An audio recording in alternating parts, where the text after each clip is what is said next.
話說我已經有3年冇同媽咪慶祝生日。自從去咗台灣讀書之後，10月頭都抽唔到身返澳門。今年暑假嚟咗德國做嘢，爹哋媽咪就喺最後一個禮拜度探我。咁啱好10月3號就係媽咪嘅生日，咁我呢個做女嘅梗係唔可以令佢失望啦。其實我都唔係好擅長點樣幫人哋安排生日，不過我都盡我嘅能力去俾驚喜佢啦。爹哋有提醒我媽咪好中意花，所以叫我去買花俾阿媽。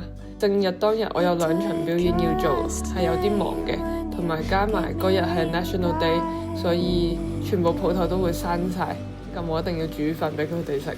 其實爹哋媽咪都冇食過我煮嘅嘢，因為我從來都唔識煮飯，咁啱好就係呢一次機會第一次煮俾佢哋食。咁我先前訂呢個黑森林蛋糕咧，都係重重難關，因為老闆娘唔識講英文，我又唔識講德文，雞同鴨講咁樣先知佢冇得送貨，所以我要踩住架單車去嗰度拎。前一日我就去咗買花先，我就買咗2種花，跟住叫個鋪頭幫我合埋一齊，估唔到出嚟個效果都幾靚下。跟住我就夾埋個主持人，話想唱首生日快樂歌俾我阿媽聽。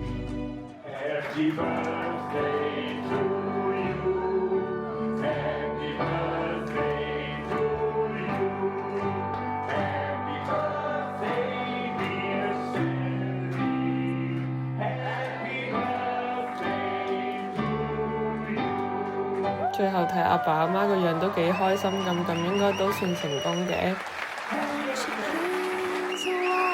想嘅話可以留言生日快樂俾我阿媽，佢都會睇我 IG 㗎。好啦，我哋下次見啦，拜拜。